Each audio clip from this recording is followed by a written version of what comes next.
नमस्कार दोस्तों, स्वागत है आपका आपके अपने YouTube channel RBSC online classes में। अपन बात कर रहे थे कक्षा 10 के विज्ञान के प्रत्येक चैप्टर के मोस्ट इंपॉर्टेंट क्वेश्चन 2025 के लिए, जो पिछले सालों में बार बार रिपीट हुए हैं। उन प्रश्नों की भी हम बात कर रहे हैं और इस बार आने के चांसेस है उनकी बात कर रहे हैं। तो आज अपन बात करेंगे आपका जो दूसरा चैप्टर है अम्ल, क्षारक एवं लवण, उसके मोस्ट इंपॉर्टेंट क्वेश्चन। मात्र आप इन प्रश्नों को अच्छे से अध्ययन कर लीजिएगा, मैं गारंटी से कह सकता हूं आपके इस चैप्टर में एक भी नंबर नहीं कटने वाला। तो कौन कौन से मोस्ट इंपॉर्टेंट क्वेश्चन है तो देखिएगा। सबसे पहले आपको यह दिया हुआ है, निम्न में उपस्थित अम्लों के नाम बताइए। आपको चींटी के डंक में, सिरके में, इमली में, टमाटर में, नींबू और संतरे में कौन सा अम्ल पाया जाता है उसके नाम लिखने हैं। दूसरा प्रश्न दिया गया है आपको, दो संश्लेषित सूचकों के नाम लिखिए। दो संश्लेषित सूचकों के नाम लिखने आपको। तीसरा प्रश्न दिया है, अपच के उपचार में कौन सी औषधि का उपयोग किया जाता है। चौथा प्रश्न दिया गया है, रक्त तथा अशुद्ध जल का पीएच का मान कितना होता है। दोनों के पीएच का मान आपको अच्छे से याद रखना है। CaOCl2 का प्रचलित नाम क्या है वो आपको बताना है, जैसे आपको पता होगा विरंजक चूर्ण। अगला प्रश्न दिया है, प्लास्टर ऑफ पेरिस की जल के साथ अभिक्रिया आपको लिखनी है। प्लास्टर ऑफ पेरिस की जल के साथ अभिक्रिया लिखनी है।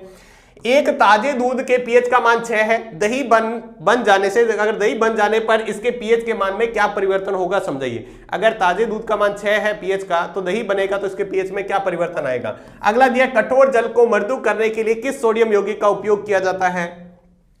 अगला 9वां प्रश्न दिया, प्राकृतिक एवं गंधीय सूचकों के दो उदाहरण लिखने हैं। 2 प्राकृतिक सूचक और 2 गंधीय सूचकों के नाम लिखने हैं। और 10वां प्रश्न, जिंक धातु की तनु H2SO4 से होने वाले रासायनिक समीकरण और चित्र दोनों बनाने हैं। रासायनिक समीकरण भी लिखनी है और इसका चित्र भी, हाइड्रोजन गैस के परीक्षण का चित्र भी यही है, आपको अच्छे से तैयार करना है। उसके बाद में बात करें बड़े क्वेश्चन की, तो यहां पर 2 नंबर और 3 नंबर के इंपॉर्टेंट क्वेश्चन कौन से हैं देखिएगा। सबसे पहले आपको दिया गया, निम्न को समझाइए। आपको क्लोर क्षार प्रक्रिया को अच्छे से तैयार करना है, उदासीनीकरण को अच्छे से तैयार करना है, अम्ल एवं क्षारक में अंतर आपको तैयार कर लेना है। अगला प्रश्न है, निम्न को नाम, इसके रासायनिक सूत्र और उपयोग लिखने हैं। इसके रासायनिक नाम, इसके रासायनिक सूत्र और इसके उपयोग लिखने हैं। किस किस का, विरंजक चूर्ण, बेकिंग सोडा, धावन सोडा और प्लास्टर ऑफ पेरिस, इन चारों के आप अच्छे से तैयार करें।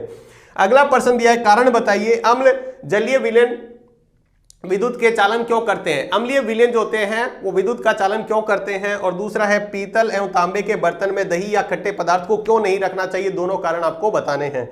नेक्स्ट प्रश्न दिया गया है, निम्न में किसका उपयोग किया जाता है। पीने के जल को जीवाणु मुक्त करने में किस पदार्थ का उपयोग होता है। स्वादिष्ट खस्ता पकोड़े बनाने में किसका उपयोग होता है। जल की स्थायी कठोरता को दूर करने में किसका उपयोग होता है। वहीं खिलौने और सजावटी सामान, मूर्तियां वगैरह बनाने में किसका उपयोग होता है। और अंतिम प्रश्न की बात करें तो, चूने के पानी में CO2 गैस प्रवाहित करने पर यौगिक A का श्वेत अवक्षेप प्राप्त होता है। A के उसमें वियोजन से CO2 गैस मुक्त होती है। A का रासायनिक नाम और रासायनिक अभिक्रियाओं की समीकरण इसकी लिखकर आपको बतानी है। तो आप इनका स्क्रीनशॉट ले लीजिएगा। तो ये थे आपके चैप्टर नंबर 2